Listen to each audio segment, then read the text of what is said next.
Welcome to Psyber-Conversations, the show where it's okay to agree to disagree. Today we are continuing our discussion on Star Wars Episode 9, The Rise of Skywalker. If you haven't already done so, please hit like and subscribe, and enjoy the show.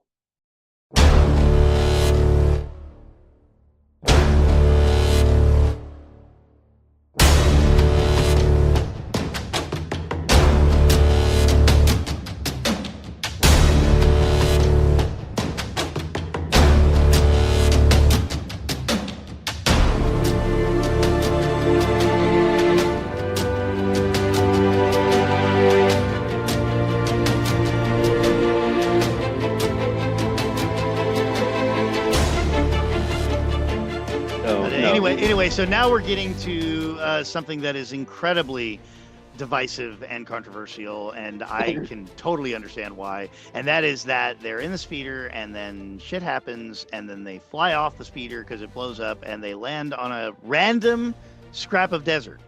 And now I just want to say, as I go into this, that we are living in the Star Wars galaxy. The Star Wars galaxy is operated by the Force. The Force has a will. Coincidental things happen all the time. And the universal excuse for them is that the Force made it happen, which, okay, that is said. Okay, fine. But they fall off of the speeder randomly. They're not even really searching for this random plot of sand in the desert, but they end up falling off on this random plot of the desert, which happens to be quicksand of some sort, and the quicksand sucks them into a cave, which all by itself is physics defying because there's a pocket of air underneath them, and somehow it's holding up an ocean, a large swimming pool of quicksand. But okay, we'll dismiss that because it's sci-fi. But then they fall into this thing, and it's got a giant worm in it. And the giant worm has been stabbed, if I recall, with we don't know. It's injured, but we don't know exactly what it was. Right. So she recovers the blade from the thing, and she demonstrates something that we've never seen before, which is force healing, which is okay. I'm not going to have a problem with that because I think force healing is cool, and I think it's probably long overdue. But it is just suddenly there. It's just like, so, okay, you have that magic spell now, I guess.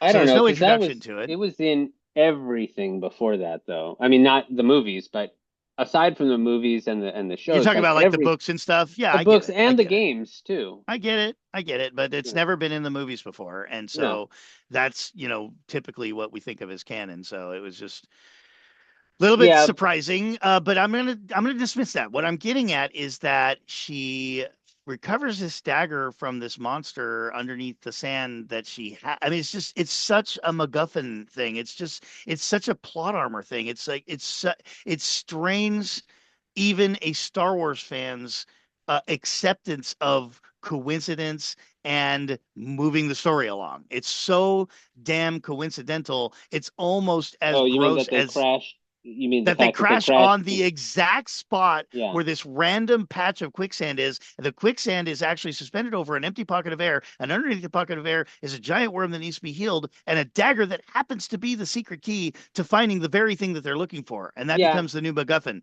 It's just so damn coincidental. It's worse than hearing a main character go, somehow Palpatine returned, guys.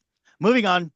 That is just the laziest form of story writing that I could imagine, and I wouldn't mind it if it was in some B-Right sci-fi, but this is Star Wars, and it doesn't fit. It's so poorly planned and so terribly coincidental, and like a lazy writer that's just sipping his Slurpee and looking out the window and daydreaming, and then realizing that he's on a deadline, and then just like typing some random thing in so he can get to the next page. That's what it feels like. I agree. I mean, I thought you were going to say because the stormtroopers flew, but I didn't have a problem with that. No, I didn't have a problem with that. No. Yeah. And I got to admit right here, right now, I had a bad taste in my mouth right now.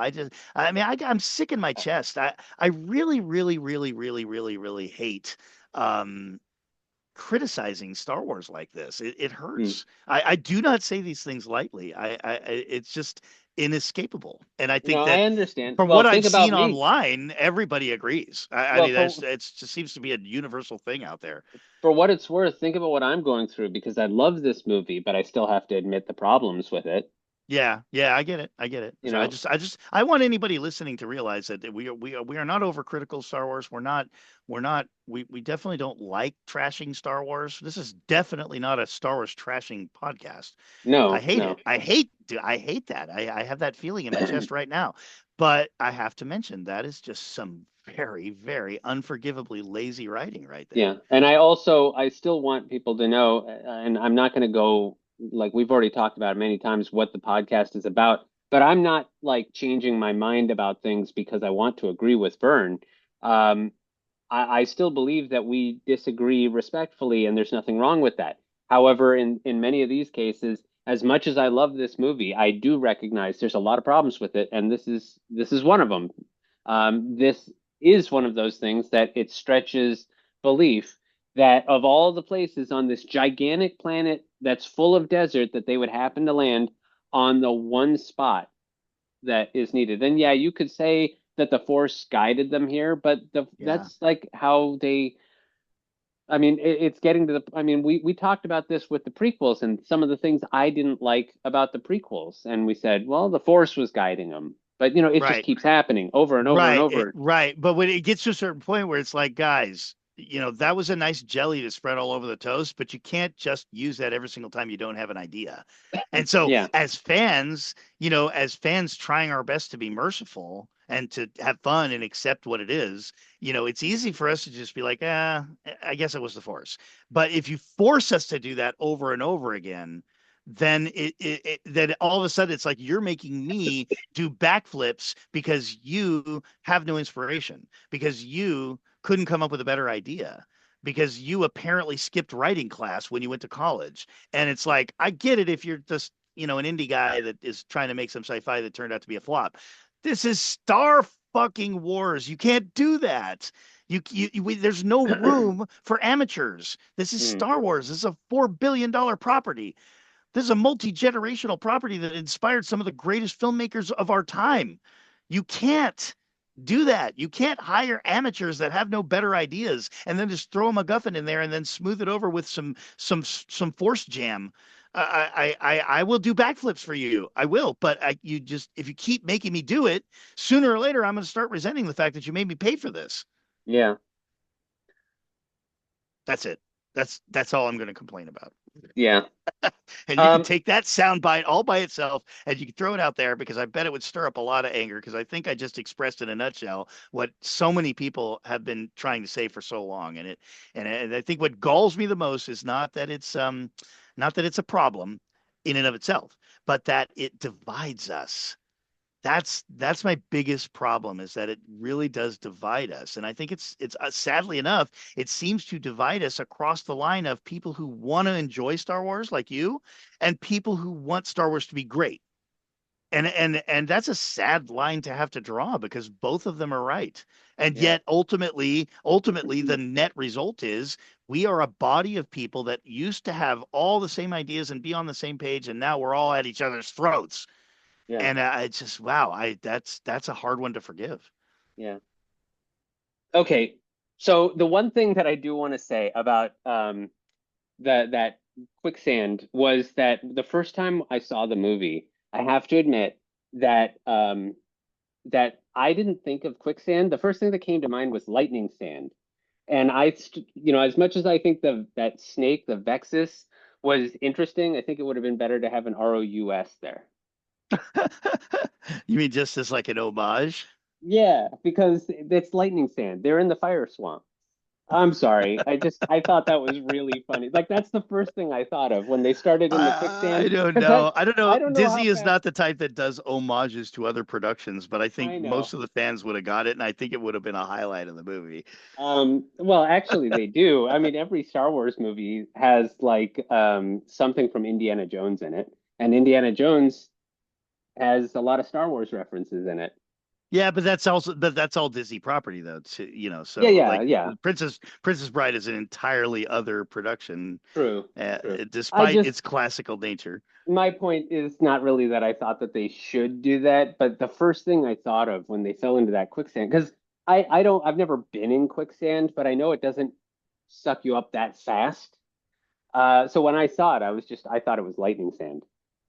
And that was what I was thinking of. They got caught by lightning sand. They're in a cave. There's going to be rats of Yeah. unusual size. Yeah, and what about when they get into the cave? What's the ceiling? They really went Yeah, through the quicksand and fell into an a bubble, opening a bubble underneath the quicksand? is. Like I mean, I'm not changing my opinion of the movie. I liked it, but I agree with Hey, you. hey, listen, I love a lot of movies that have a lot of hokey moments, okay? So I am definitely not saying it's a deal breaker just because there's some hokiness. I am used to a higher level of believability in Star Wars. Yeah, But and that that, but that but that in and of itself is kind of a stupid statement because I mean, come on, it's Star Wars. There's nothing yeah, believable there's nothing. whatsoever. Yeah, that's true. But But just that but for what it's sometimes worth, we for we what it's do worth, as that's sci-fi fans, we do have a certain baseline understanding of physics, and I think yeah, you have to stick to that at the very least. yeah, and yeah, you're right. There's a bubble of air that's holding the sand up. Yeah. But and the dagger kind of is cool, but at the same time doesn't make any kind of sense Oh, because.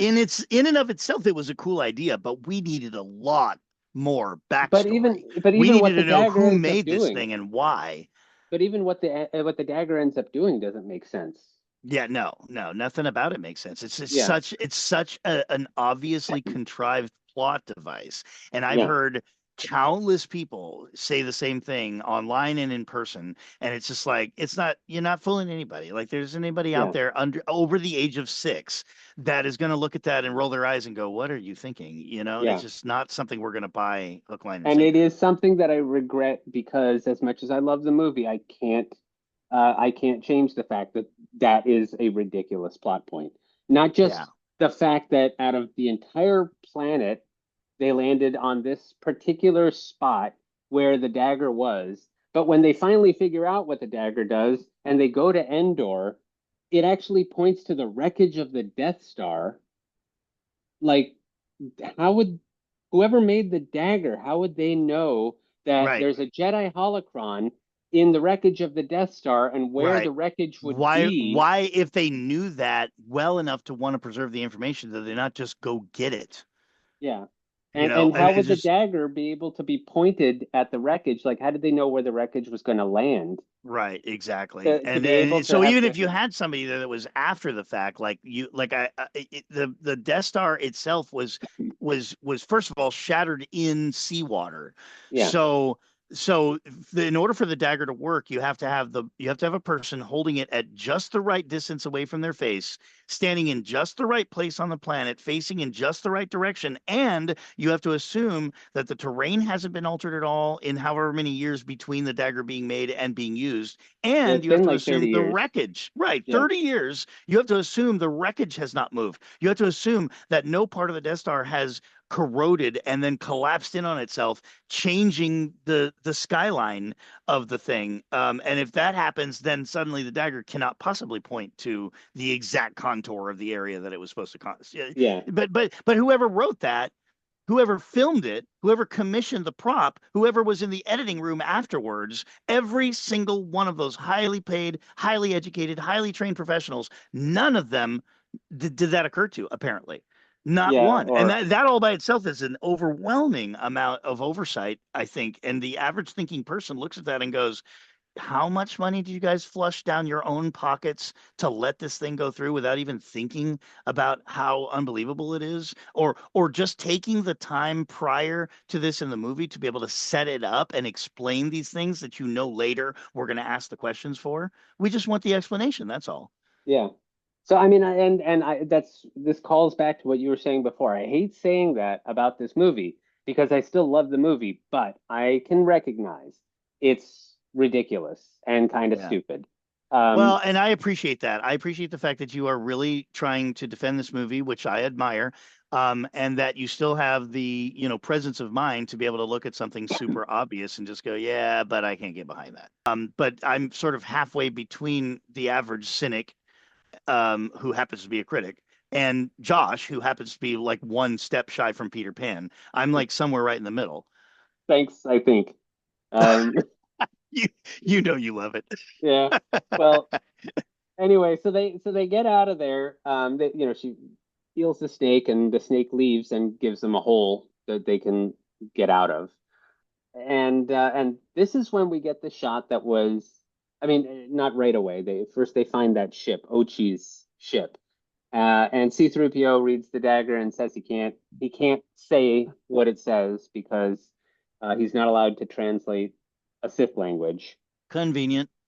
Convenient, but it sets up what I thought would have been a really great ending for C-3PO. We'll get to that. I've been saving it for when we get there in the movie.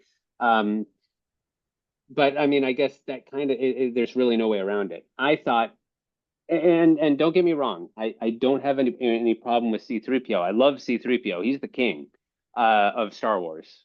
But I think that it would have been really heartbreaking if that was the end of C-3PO when he says when they discover the only way for him to translate the dagger is for them to do a complete system reset, and he's going to have no memories left.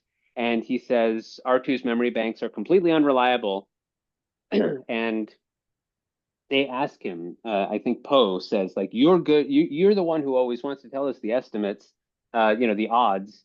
What are the odds that we can do this without it? Without you translating the dagger?" And he gets real silent and he's looking around. And Poe says, "What are you doing there, C-3PO?" And C-3PO says, "Taking one last look at my friends." If he had not been able to come back, that would have been a beautiful death scene. Yeah, I tend to agree. I think that C3PO, well, listen, I'm about to say something offensive. I think C3PO is a expendable character, but the only reason why I'm saying that is because we've already found out that Luke Skywalker and Han Solo were expendable characters. So Yes. if Luke Skywalker and Han Solo are expendable characters, then yes, C3PO is also an expendable character. And I think that given the fact that he was invented by Anakin, and that he survived throughout the entire conflict, even to the end of Return of the Jedi. I think the fact that if he's given a beautiful death and we lose him, not only is it emotional for the audience, which is a win, for the production, but Yeah. it's also sort of the ultimate closure. The last remnant of something that Anakin introduced in the world is now gone. And Yeah. that doesn't make C3PO evil. It's just there's something poignant about that. I agree with you. I think it was an opportunity lost, That's especially since they worked so hard to set it up. It was like they that's were setting that up. that's one of those missed opportunities I was saying when that this Yeah. movie, the one thing, like there's two of them that are set up in this movie. And C-3PO's death was one that I think, as much as I would have hated it because it would have killed me to lose C-3PO, they could have still done a whole, C-3PO is back and he's alive, but he Oh, has no C3PO memory. is a droid. He's a Yeah, he's a droid. It's droid. like he So, he he can wouldn't. he can be replaced. Yeah. But I mean, they could have made it that C-3PO comes like the droid still works. He just has no memory of anyone and he's going to start over from scratch. The C-3PO that we know is gone Yeah. forever, Yeah. and, Which, and by the that, way, already happened once. yeah, It yeah, happened between Rogue One and A New Hope. yeah. Technically speaking, like the only thing that they would really have done if they really wanted to make it that C-3PO is gone for good is that when he came back on, he would act completely different and have a different voice and be a very different type of droid because of whatever reasons they want. The whole point is that the C-3PO that we know is gone forever. That would have been a beautiful and heartbreaking moment, that lended gravitas to the movie that needed it. Yeah. Yeah, I tend to Um, agree. So we're and we introduced get to the Kylo's knights, well, which we we don't get get a lot of Kylo's, background story for. yeah, but we also get him in his special TIE fighter, the TIE Whisper, I think it's Yeah, called. yeah, I like the confrontation between the TIE fighter and Rey with the lightsaber, like the one that was Yeah, featured in the trailer. it was in the I trailer. I dig Thought that that was that badass. I loved head it. to head sort of playing chicken thing, and just the idea that it's not just a TIE fighter, it's a TIE fighter that is being piloted by a master of the dark side. So this Yeah, is this is a dangerous piece of equipment coming at you at 500 miles an hour. yeah, And the fact that she could take it out it with just a lightsaber. I don't really see that as like the whole, Superwoman, Mary Sue, girl boss kind of thing. It's just it really does feel like something a Jedi would have been capable of if, given the circumstance. Exactly. And I think the tension, the building, the what is going to happen, what is she going to do? She's got nothing but that stick in her hand. I think that it was all done really well. Yeah, I mean, it kind of called to mind, to me anyway, Luke, with the speeder bike, you know, hurtling past him at 3,000 miles an hour, and he brings the lightsaber down at Right. exactly the proper time Yes. so that he cuts off the front of it and the guy starts spinning because he has no Yeah. control anymore. Yeah, that's a good Um, comparison, actually. That is a one for one comparison between Luke doing something similar. But then what Ray does is a lot more spectacular, and yeah, I'm not gonna chalk that up to just Ray being a girl boss. I'm gonna chalk that up to the fact that Luke did what he did in 1984, and yes, we've come a long way, and we've pushed the envelope, and it takes a little bit more to entertain an audience now. yeah. So now we've got a little bit more spectacular confrontation between a rapidly advancing piece of technology and a lone wizard and their sword. Yeah. So I thought that was really cool. But and then we get the other. I don't know if it's a missed opportunity or not. I think that people might have rioted, especially if they had done what I said with C-3PO. But Rey thinks that she has killed Chewbacca. She's using Oh the yeah. Force to pull down the transport ship. Kylo Oh Ren sees yeah. her and t gets into a Force tug of war with her, and she gets angrier and angrier at him until she accidentally releases Force lightning and blows up the transport, and it looks like Chewbacca has been killed. Now, if they Yeah. had done like that, would have been, well, let me see how to say this. If that had been how Chewbacca had died, it would have been anticlimactic for him, and that would have been bad. Oh, But also, it would have been the last nail in the coffin to everybody who was already pissed off by the way that Han Solo was killed. exactly. So, like, I don't think No, that they should have killed Chewbacca that way. But if they had killed Chewbacca off in this movie, it might have worked if they had done it in a heroic way. And that was something that came to mind when I saw that scene the first time. Like, I right. didn't think that they killed Chewbacca for a second because Nah, he I was in knew, cuffs. He well, was he in was in cuffs. cuffs. He He looked didn't even like he know what was. was going on. There's no way they're gonna kill Chewbacca in that way. Like if he's Yeah. gonna die, it's gonna be because he rushes into a fire and saves 10 kids. Like and that's the way we would imagine Chewie going out. Well, Well, the thing that needs to be three, because, discussed is the power that is unleashed by Rey. Like after we see her play chicken with an advancing TIE fighter and defeat it with a lightsaber, yeah. then this moment comes where it's like, whoa, whoa, whoa, whoa, whoa, whoa, whoa. If you've never played a video game before, if you've never played a Star Wars video game before, the idea of a Force user reaching out into the atmosphere and stopping a ship in mid-flight is a little crazy. That's a little beyond anything we ever saw anybody do before, including Obi-Wan. And yes, we do see it once in the Obi-Wan series. Vader actually grabs a ship, holds it to the ground, strips the metal right off the side of it. But that's the chosen one. Yes. So yeah, this idea that Rey is able to reach up and stop that ship all by itself is kind of whoa, okay, I wasn't used to that. And then all of Well, a sudden, not only does Force lightning come out of her fingers, which is something we've only ever seen from a dark side user, not just a dark side user, but a dark side master. We never saw Darth Vader. Maul shoot lightning out of his fingers. So Yes. now she's got the power of video game Darth Vader. She's got the power of she's got the power of Palpatine. And not only that, but Palpatine himself, the nexus of all dark side force in the galaxy, the emperor of the known universe, threw lightning out of his fingers 6 feet away to electrocute a guy. She's got lightning coming out of her fingers and going a mile into the sky and electrocuting and destroying and blowing up an entire ship. So, okay, all of a sudden, this is the most powerful person that has ever existed in the Star Well, Wars that universe for some reason, and we're not given any explanation why. There may be a very good explanation why, but in this moment, what I'm communicating is that in this moment, there's kind of this disconnect where it's like, wait a minute, how the well, hell did that just happen? well, one thing that occurred to what I thought was happening, and this is why I'm bringing it up, is simply this was my first reaction the first time I saw it was she was losing her temper. That's what it was. She Yeah. wasn't controlling it. She didn't No. have a thought where she wanted to send out Force Lightning. She just got enraged and frustrated with Kylo Ren stopping her, and she got so pissed off that she screams and has a burst of anger, which is directly related to the dark side. And that's how it manifested through her hand, which was already outstretched.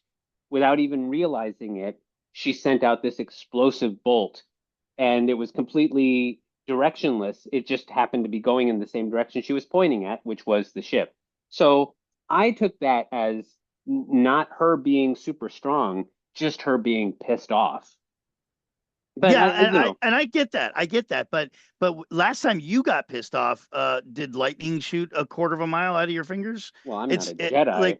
well, I get it. But like, I'm just saying that like, just because she got pissed off shouldn't mean that she suddenly has the power of the Sith Masters. Well, true. There's a leap there, unless there She's a is a dyad in the reason. Force. There's a reason. Yeah. There could be a reason for her to suddenly channel the power of the Sith Masters. But and maybe what they were doing is they were wanting you to ask the question in that moment, because by the end of the movie they're saying, well, she's really a clone of Palpatine, therefore she absolutely had the capacity of being a Sith Master, she just didn't know it. Yeah. So maybe that's what they were going for, but Or in maybe the that whole dyad moment, of a Force because she's yeah, standing next to Kylo Ren. but that You know. requires explanation, though. You Yeah, know what I yeah, mean? Like yeah, if you're sitting in the movie theater and suddenly your ray of sunlight, your ray of goodness, your hero dressed in all white is plunging the sky with Sith lightning. There's no reason not to suspect that every single person in the room is getting uncomfortable and fidgety and going, "What the hell is going on? This doesn't make any sense." yeah, That's where it becomes a storytelling 101 breakdown. yeah, That would be yeah. my point. I agree. They should have had some kind of explanation for it, but in any case, it looked cool. So, if And I'm it not worked good. mistaken, right around where we are in the story, we get the confirmation of the turncoat, right? Yeah, The well, it Imperial comes soon turncoat. after that, yeah, because they realize that Chewie is still alive, and Poe and Finn get onto the ship. It's like I was complete. not Oh in the yes, middle of we saying we anything that I'm aware no of. no yeah. So we find out that Hux is the one who is Yeah, he's yeah, the mole. the Yeah, turncoat. Yeah, and I don't know. Like I'm of two minds of this because I do enjoy redemption stories, and it might have been interesting if they made it that it was a redemption story, but they didn't go that way. It wasn't that he was on the resistance side; he just was against Kylo Ren. He hated Kylo Ren, for I don't know, for being bad. I don't know. yeah. Sometimes we have to count on bad guys that are so bad that they hate the other bad guys, and that does Yeah, not make them good. It just what it is it's a demonstration of how self-destructive evil is. It's like, honestly, you good people are supposed to rise up and suppress evil, but if you turn a blind eye, you're going to suffer, you're going to pay the price, but eventually evil's just going to eat itself, because that's the nature of evil. That's why it's not a good thing. And that is actually, I think, ingeniously programmed into the rule of the Sith that Lucas came up with. That's why there is only ever only two, two. Yeah, because evil will try to destroy itself, which means the only thing you can afford to have is somebody in charge, which is what all evil wants to be, and then somebody serving the one in charge, which the one in charge uses and abuses to do all of his dirty work, but the one that is serving is only there long enough to look for that opportunity where he can dethrone the person in front of him and then get what all evil wants, which is to be in charge, starting the cycle over again. yeah. So I think that's brilliant. I think that's ingenious. And I think it makes perfect sense according to the reality that we all know. And I think that Huxley's betrayal is just Hux, kind of Hux. Hux, yeah. His betrayal is a case study in the fact that if you just wait long enough, evil will just hollow itself out. Yeah, yeah. Actually, we did skip something though. I'm sorry, that's my Oh, fault. did we? We Okay. skipped Kijimi City and on the planet of Kijimi, and that's where Poe and everyone take C-3PO, and they run into Zori, who is like an old friend of Poe, and she's mad at him for reasons that I don't think they really say, other than I get the impression they were together and he was a spice runner and then he left. and I guess he owes her money. It's another character that would have been interesting, but we never see her face. I don't know what it is about these movies not showing the face of people, but because we Um, talked about it before with Phasma. We had two movies with her and we never saw her face except her eyes. And the same thing is true with this girl Zori. We never see her face until she opens her mask and we see her eyes, but we never actually see her full face. But we also meet Babu Frick. I don't know if you have anything to say about him. I don't. I don't have anything Just to say about another that cute whole character. scene. Babu Frick is the little diminutive creature guy who works on Oh C-3PO, yeah, and I remember him. Yeah, I remember him. he's like 6 inches tall, and he's It an would have been a Anzellan. cool, like I love the fact that Star Wars introduces new aliens and technologies all the time, but this also would have been a good moment to introduce a new Ugnaught though, because we already had Ugnaughts and they are diminutive and they are technical and they're already established lore. So it's cool. Like I personally loved the Ugnaught character in The Mandalorian, and Yeah, yeah. I didn't just love his character and his personality and his incredibly quotable lines. But I love the fact that the Ugnaughts, which were pretty much like the weird enigmatic pig people on Cloud City at some Mhm. point, like we got a lot better idea of who they are and the nuance of their character, and that they were for a long time sort of an underestimated, almost enslaved species, but that they were capable of being noble just like any other life form, and they just happened to be very well versed at technology, and they were good engineers. I agree, but I feel like an Ugnaught in this place would have been a nice addition, and it would have felt very Star Warsy. yeah. And wasn't the Ugnaught in Mandalorian? Wasn't that Nick Nolte? Was it? I'm Was pretty that sure his it was. voice for real? Yeah, yeah. I don't know why I never paid attention, but yeah, that makes sense. I'm pretty sure it I didn't know was. that. I didn't know that. Oh, Yeah. really? I love that character. I love that character. He's one of my favorite parts of the Mandalorian. I mourned when he died. That yeah. We're at the point where C-3PO says goodbye to everyone, which we've already talked about, but it does like I'm of two minds because I would hate to see C-3PO die, and at the same time, it would have been a really good, interesting sacrifice.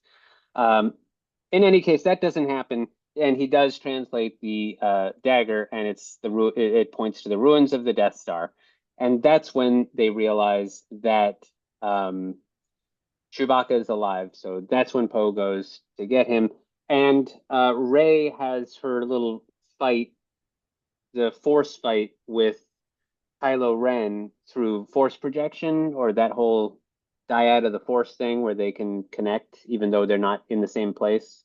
Yeah.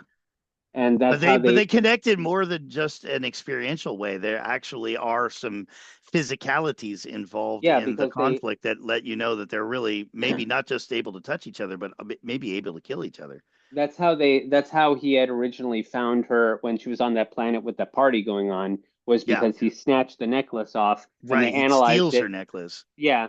And so they had already established that he can do that. So now in this one, they're having that fight and they hit the pedestal that Darth Vader's mask is on, and it lands in front of him, and he that's how he realizes that she's in his office, I guess, his room in the ship. So he makes a beeline to the ship, and she gets off the ship with Which is Chewbacca, a and cool reveal. That's a cool reveal. I like the way that was done. yeah. Yeah, I have no complaints about that. We can't stop complaining about the whole dagger and mapping holocron debacle, but I cannot get behind the idea that the Death Star, which by the way I saw with my own eyes blow up, Mhm. and it blew up in the same way the original Death Star blew up. It was blown to smithereens. Yeah. So the fact that a humongous curved part of the exterior of the Death Star survived the explosion and the tumble through the atmosphere, crashed into the ocean, and maintained its shape, sticking a mile up into the atmosphere over the water. Come That on. I actually How didn't really. stupid do you think we are? I don't know. That didn't occur to me. Maybe because Really? I don't know. well, no matter how huge that explosion was, with something this, the sheer scope of, like, we can't even wrap our heads around how big, how massive the Death Star is. And that was the second Death Star, so that was even bigger than the original Death Star. I mean, this thing is massive, and even though we only see little, fiery bits out of that explosion, I can imagine that there'd be large chunks of it falling down. I mean, there were even in Return of the Jedi, when you look at that explosion, you see a couple of particularly large pieces that are like with smoke trails behind them.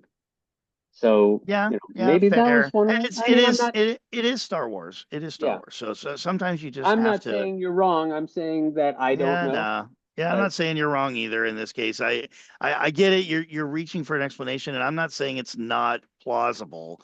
I'm just saying that like the original Death Star, when it blew up, it just sort of threw pieces everywhere, and they could have floated through space forever. In this yeah, case, we already know the Death Star was in the atmosphere of a planet with an atmosphere, yeah, and so like we know from reality that when giant metal objects plunge through the atmosphere, they superheat and turn into slag. And then when they hit the ground on impact, they usually fly into a billion pieces. And I don't know. This thing is like the size of a continent, so maybe it would have survived a little bit better than that. Also, I'm willing to accommodate the fact that this is Star Wars, so it's likely this thing wasn't made out of titanium. It was mm, probably made out of like something with a molecular density that's completely off the chart of anything that we understand. yeah, Obviously, the Death Star would have been built by the Empire to endure some punishment. yeah. So it probably was made out of some pretty durable materials. So we're at the part after the fight with so Ray finishes her fight with Kylo Ren. He finds out where she is, and he also tells her that she finds out that she's a Palpatine. Well, And hmm, she discovers the potential information that she may be a Palpatine. I don't know if anything that she hears is something that we, the audience, are meant to believe sight unseen, and nothing that Rey herself necessarily believed right off the bat without proof. Or am maybe I I don't know. mistaken? I don't know. I have no idea. But yeah, Kylo Ren says it. Maybe he's screwing Kylo with her head. Ren is a freaking acolyte of Darth Yeah, Vader, man. I yeah. like the guy shows up after just murdering a village full of babies, and he's dressed all in black, and he's obviously our villain of the story. When he opens his mouth, I do not automatically believe anything that comes out of it. No, that's true. That's true. But in any case, that happens to be what he tells her, Yeah, based on what Palpatine told him, which was that she is the granddaughter of Palpatine.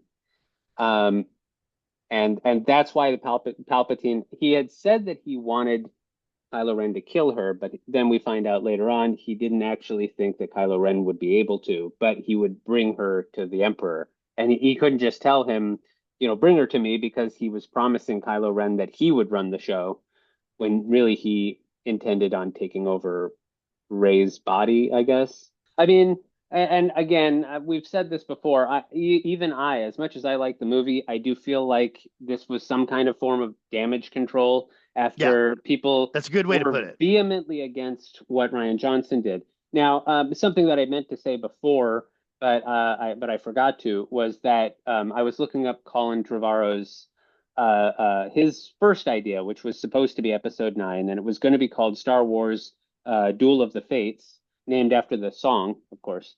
And the reason that, well, part of the reason why that whole thing got put aside was because his idea was, after The Force Awakens had been so Han centric and The Last Jedi had been so Luke centric, he wanted this ninth movie, Duel of the Fates, to be Leia centric. And then Carrie Fisher died, and they had Yeah, to do a complete rewrite because she was a very prominent character in this Duel of the Fates story. So they ended up using very little of it because they couldn't come up with how to do it, and he ended up leaving over creative differences. yeah. So, I don't know what part of it. I haven't read the whole thing, so I don't know how much was different. I've heard that it was very, very different from what we actually got. But I still believe that part of the problem is that fans were really pissed off about what happened in The Last Jedi, And I'm guessing the powers that be said, shit, we need to do something to control this because now everyone hates us. Let's bring back J.J. Abrams because he's the one who did the first movie. He must be able to save us. And J.J. Abrams just like, oh, damn, what do I do? I know, Palpatine. More of the same. You know, let's just do that. They like Palpatine. It's We'll just just do that. I'm sorry. It's just all disrespect aside, it's laughable when you are the most powerful, experienced storytelling company in the world, and you have that much chaos and unprofessionality and second guessing, and you have you've got 18 billion people working for you, and nobody's got an answer. Nobody's got an idea. You don't have a single Star Wars fan among you that is full of Star Wars lore and Star Wars love that happens to have an original bone in his entire body.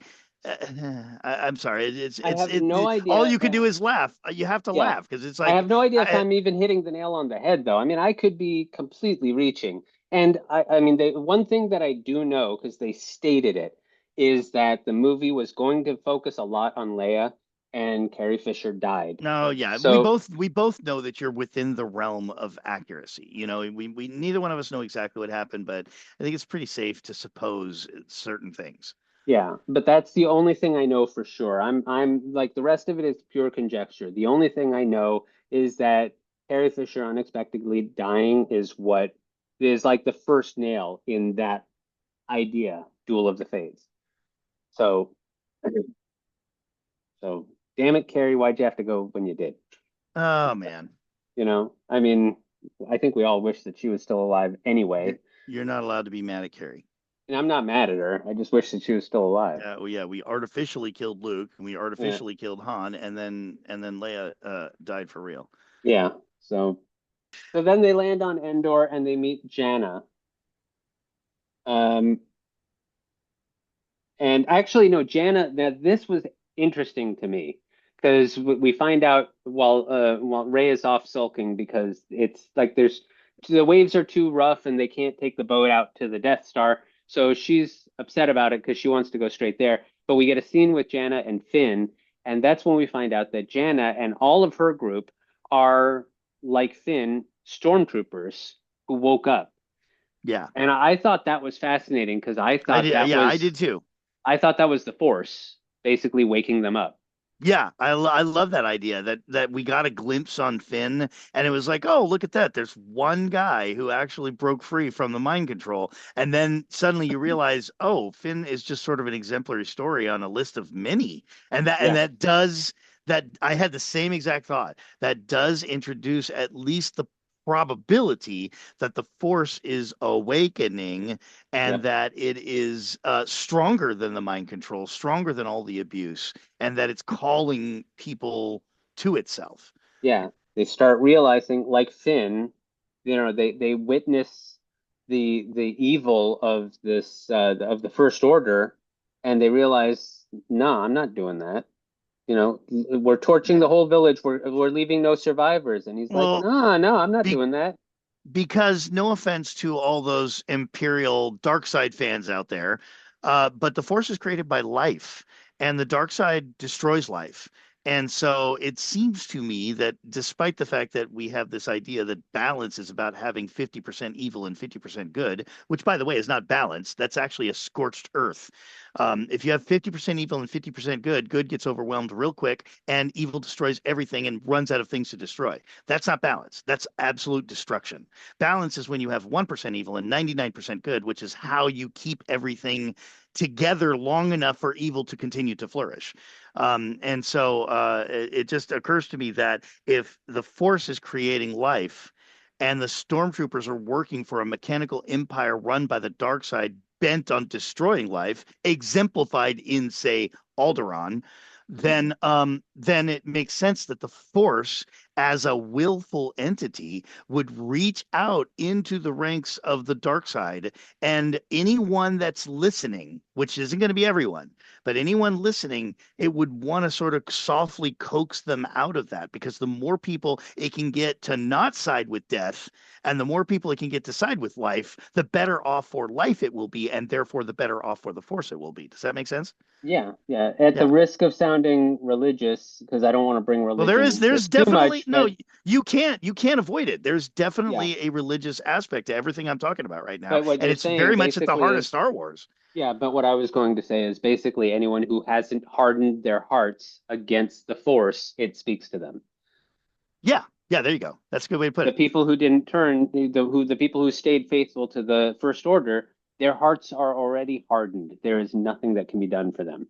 Yeah, yeah, and when you say hard heart, like going back to the context of what we're talking about, the Force being created by life, what you're really talking about is a heart, an intention, a vibe, a spirit that is against life, as Mhm. opposed to a heart that is for life. And so, if the Force is created by life, then if by no other reason other than by virtue of its own self-preservation, then it's going to harden itself against anyone who is against life. And it's going to call and beckon and even empower anyone who is for life, Yeah. if for no other reason, just for its own self-preservation. So you can actually get away from the whole religious principle and just, instead of saying, well, these are just arbitrary morality things, and we, and these moralities, you can even go one step further and say these moralities are all sort of shoehorned out of the Judeo-Christian mentality. You can dispense of all that, and you could just say, well, the Force is a living thing, and like any living thing, it is bent on self-preservation. And so if its primary function is to preserve itself, then it is synonymous to say that the Force's primary motivation is to support and defend life, and if necessary, to crush any force that comes along bent on destroying life. And so all of a Yeah. sudden, you could take everybody in the Star Wars galaxy and you could run a line right down the middle, and you can have everybody on one side that doesn't give a shit about life or actually aggressively wants to destroy it, and then everybody on the other side who doesn't. And that will tell you exactly where the will of the Force is resting, as opposed to where it is not resting. Because Yeah. if you think about it, the dark side users, they're not really blessed by the Force. They're not chosen by the Force.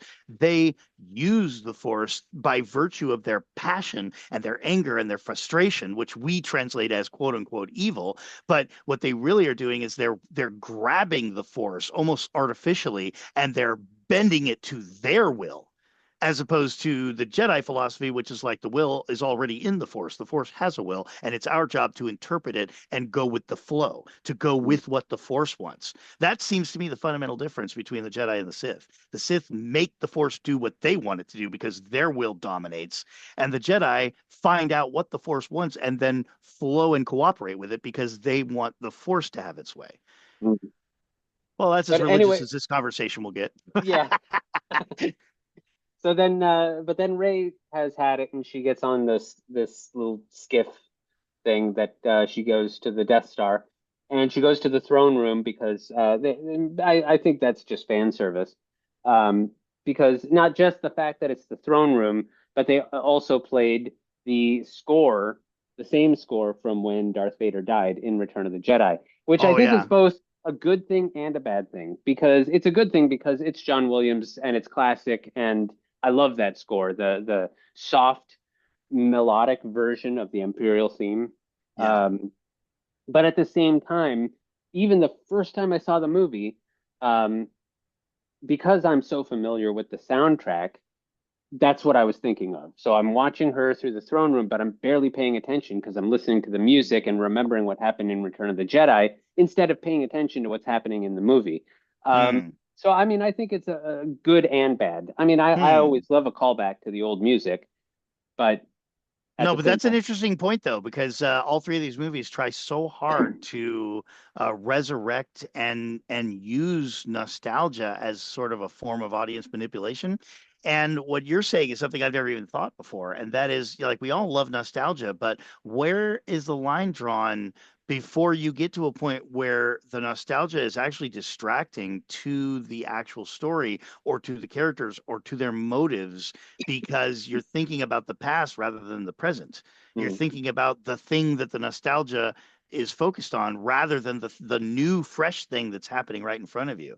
That's an interesting thought that I've never even considered before because we kind of give nostalgia this open license. Yeah, bring it on, bring us more. We love it. There's no such thing as too much.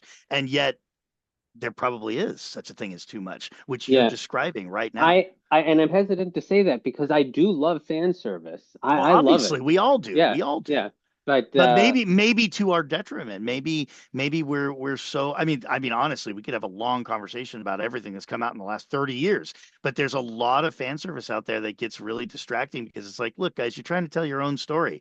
Go ahead and tell your own story. But every single time you kind of deliberately pull this thing out that you think is going to get us to laugh or to cheer, it's almost distracting. I mean, you could think of many instances like that, both in theaters and in reviews on YouTube or whatever. Like there's a lot of people that have mentioned that like, that was just sort of shameless fan service. And it's like, wait a yeah, minute, shameless? You yeah. I you don't. want them to give you what you want, and they're trying to give you what you want. Now you're complaining about it. But Yeah, I think that's where it's coming from, is because it's like a chocolate freaking sundae. It's delicious for dessert as long as you've got a steak and potato in your belly. But it ain't dessert, it ain't dinner. And if that's all you um, ever eat, sooner or later your teeth are gonna fall out and you're not gonna like chocolate sundaes anymore. well, you're talking to the wrong person for that. I practically live on. Of course. Okay. You've Well, got to you see this place. There's a most restaurant most near me. normal people Yeah, get my point. yeah. I'm not normal in that sense. My favorite restaurant is called White Rabbit Dessert Experience, and it's Oh a no. full sit-down restaurant, and all they have on the menu are dessert and coffee. Yeah. And And to anybody who's never met Josh, I can personally vouch for the fact that he has almost a 0% body fat index. He is just skin and bones. So how he's lived on Snickers bars his entire life and not got a big fat gut, I don't know. I think maybe the problem in this particular scene is not the fact that there's like we've hit too many fan services. It's that they're happening at the same time because we have the throne room that we're very familiar with if we've seen Return of the Jedi, and we also have the music from when Darth Vader dies. And to the average person who maybe watches Star Wars a healthy amount, it's just more music. But to someone like you or me, we know that music instantaneously. Yeah, We it recognize definitely it. carries an indelible emotional response that has to, and this is actually the power of John Williams' Yeah. soundtracks, is that it carries all of the emotion and sentimentality of the moment that we first heard it, which is in association with a certain culmination of events that's going on. And so it is extremely poignant to use that if your new situation is extremely similar or somehow continuous to that original moment. But if you take that and wedge it into something where there's something entirely different going on, then it carries with it that emotional impact and that sentimentality. And it may be absolutely perpendicular or in conflict with the moment that you're currently showing on the screen. So Ridiculous. Leia dies the Yeah, same at the Leia same dies, and moment as the lightsaber duel between Rey and yeah, she manages that's to like significant. she speaks to Ben, or like he hears her before she dies, and that is her final act. And Maz Kanata knows it's going to happen, but it's going to take all of her strength. But she does reach him and stops him long enough for Rey to stab him, and so she wins the duel. Leia does die, and um, Rey uses the Force healing to heal Kylo Ren. Except she doesn't heal Kylo Ren. She heals Ben. She brings, I mean, symbolically, of course, but Right. Kylo Ren is dead. Ben Yeah. Skywalker returns, and we get And if that. I'm not mistaken, this is no, I am mistaken. This isn't the first time. This trilogy of movies is the very first time that we encounter the idea that people can get stabbed through the body with a lightsaber and be fine. I This is like always thought repeated. that It's was a brand new Disney thing. Like everybody gets stabbed and then they get over it, and that's never been a thing in Star Wars until this. I've So always thought that it made sense, though, just like if someone gets stabbed through the body with a regular sword, if it doesn't hit any vital organs, It's going to hurt like a bitch, but it might not kill you if it didn't damage any vital organs. Well, The except a only regular difference, sword yeah, doesn't cauterize and incinerate everything in its path. yeah, A regular sword can cut through connected tissue and go straight through your torso and actually not pierce your spleen, your liver, your stomach, your intestines, anything if you're the luckiest person in the universe. But a lightsaber literally disintegrates everything that was occupying the space that the lightsaber is now occupying, totally disintegrates it, and is so hot, presumably like hot lava. Everything within a few inches of where the blade is cooked solid, not yeah, cooked to where it takes a while to heal, cooked like solid meat. So if I was to run you through with a lightsaber, even if I missed every vital organ, there would be a plug through your body, probably 5 or 6 inches in diameter, where everything is totally permanently non-functional.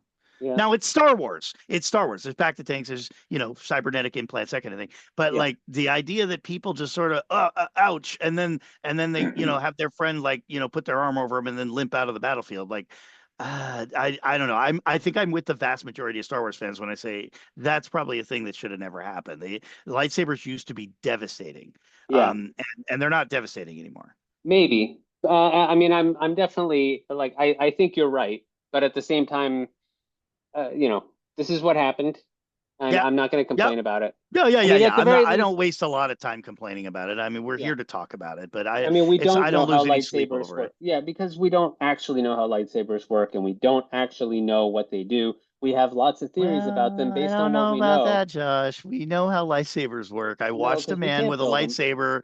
I watched a man with a lightsaber push it through a blast door and hold it there long enough to turn the metal in the blast door into molten lava. Yes, I know. I'm just saying that we don't know how it works in that we can't build one.